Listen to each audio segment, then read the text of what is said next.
Magandang umaga po mga katoto. Tayo po ay nag-training kagabi. Ngayon po ang release ng ating club na FPR. Parting norte na po tayo. Proper race po ito. Hindi na po ito summer race, mga katoto. Ang unang hagis po natin ay Balagtas, Bulacan. Ano raw? Balagtas po ang hagis po natin ngayon. Kaya lang parang hindi makakabagtas ang ibon natin. Kasi makasama po ng panahon. Makapal po ang ulan. Makapal pa rin ang hamog kahit tanghali na po. Nasa alas 8 pasado na po ngayon, pero wala pa po pauwi ang buong tropa ng Team Tramo. Hindi ko lang alam kung mga ilan may pauwi na yung iba. Siguro sa mga unang mga dadaanan nilang lugar na nag-training din, yung malapit doon sa area. Malamang may mga pauwi na po sila. Tayo po kasi ang pinakadulo po ang Las Piñas, ang Tramo ang pinakadulong bahagi, bandang paanan ng karagatan. Ang loading area na po ito ay pinakadulo na po. Ngayon po, kasalukuyan po kami nag-aantay, mga katoto. Bagamat alanganin na po yung oras ng uwi, tayo po ay patuloy pa rin po maasa na makakabalik po sila. Sana all. Hindi po sana sila mag-tomorrow kasi maulan po ang panahon ngayon. Mauuso po yung 1-year-old dyan. Alas 8 yung punto po, pinakawalan yung ibon. Nagantay pa po ng paglinaw ng kalangitan kasi nakakubli po ang araw at may kadiliman po dun sa lokasyon na ririlisan. Ngayon pa man, mga katoto, pangilan-ilan po yung mga ibon na pauwi. May 3 piraso, mayroong grupong kulang sa 10 na kalat-kalat. Mayroong padalawa-dalawa po yung dating. Pero ngayon, sa lapit pa ng ating training, akala mo nag-mistulan ng karera. Yung dating po ng ibon. Napakadalang po, mga katoto. Pero ngayon pa man, patuloy pa rin po tayong lalaro. Patuloy pa rin po tayong mag-aantay. Po tayo, mga katoto. Ano kayang gulay yan? Tingnan natin. Ito po ang unang pauwi natin. Bagamat binamano, si Kiling yan. Kumikiling yan eh. Parang malabo yung kabilang mata niya. Ayan. Si Kiling. Siya po ang binamano. Kung anong oras yan, tingnan po natin. Iyon na nga, mga katoto, sayang hindi po tayo naka-enter ng polling. Hindi man po natin alam kung sino po yung tatayaan po natin. Dahil yan po sila ay first time po nakapag-training. Yung isa na galing south, natin training po natin ng inayaw po natin, nakapag-training din ng summer. Yun po ang wala. Ito ngayon yung kapatid. Yun po yung nauna ngayon. Alas 9:33 po siya dumating. Kung na-clock po natin sa area pooling, baka nanalo pa po tayo. Susunod na lang po siguro. Kaya lang po kasi yung mata kasi niyan, si Kilig.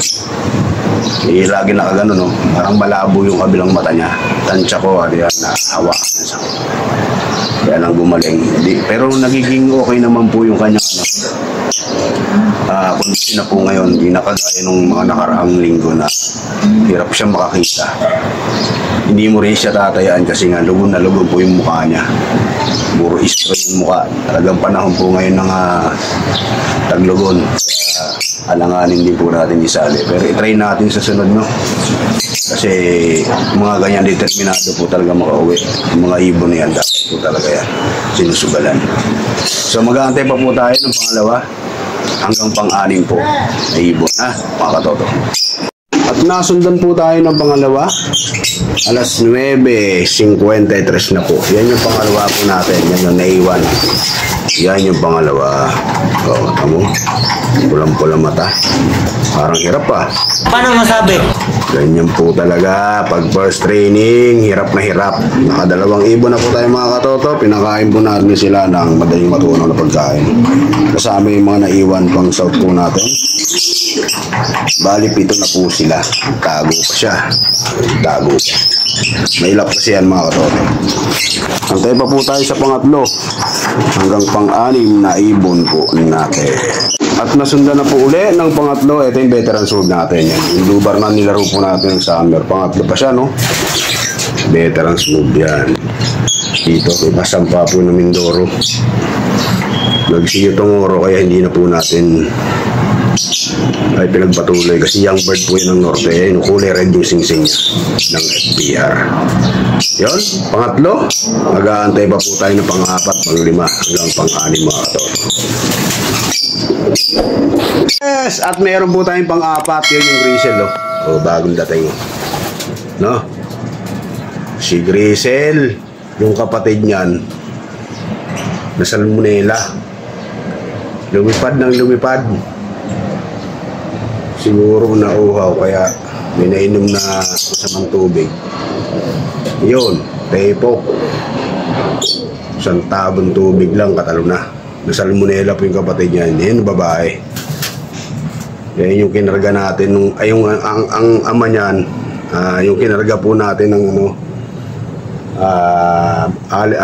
tawag dito Javier Leyte, yung tatay niyan. Parang barako pa, no? Sayang nga yung kapatid at na Salmonella po. Iba pong klase Salmonella niya, tumatambling na eh. Kaya isang tabon tubig lang katalo na. No? Yes, at yun na nga. Hanggang 4 lang po muna tayo. Break time ba kayo? Break time? Kumpare po natin, nagbe-break time na, no? Kaya kakaantay po sa ginutom na rin. Eh, mag-alas 11 na po. Ang oras po ngayon, magtatanghalian na po. Kasi kanina pa yun sila nag-aabang eh. Mga alas 6. Palagay ko, aabutin pa po ng siyam-siyam yung dalawang natira natin. Kasi kung malapit na po dito sila sa area natin, kanina pa po nakauli yun. Eh, first time na hagis po yung dalawa. Medyo bata po. Yung isa sobrang laki ng size nun. Palagay ko, mahihirapan yung isa na yun. Pinakamalaki. Pero ganun pa man, mga katoto. Parang parating na. Ito na natin yung pinakamalaki nating ibon na dumating na. Parang hindi sa atin mga katoto. Hindi nga sa atin, sa kabilang ibayo. O gano'n na nga mga katoto, marami po tayong trabaho, marami po tayong gagawin. Pansamantala po muna natin puputulin ang ating vlog. Babalitaan ko na lang po kayo sa mga nangyari, no? Sa ating muling pagkikita. Tayo po muna ay mag-almutsaw. Tayo po muna ay aking palalayain sa ating vlog. Bagamat pangit po ang ating naging bay na mano ngayon, pero hindi na po pangit yan, ano? Kung sumali po tayo ng area pooling, baka nakasilat pa po tayo. Pero hindi po natin alam kung sino sa kanila ang ating tatayaan. Kaya hayaan lang muna natin. Magmisto lang, kwento na lang muna yan, na baka sakali. Ako po muna ay magpapaalam. Ang abang lingkod ninyo ay muling magpapakita sa inyo sa susunod na training. Kita-kits po tayo mga katoto. At mabuhay po kayo. Peace.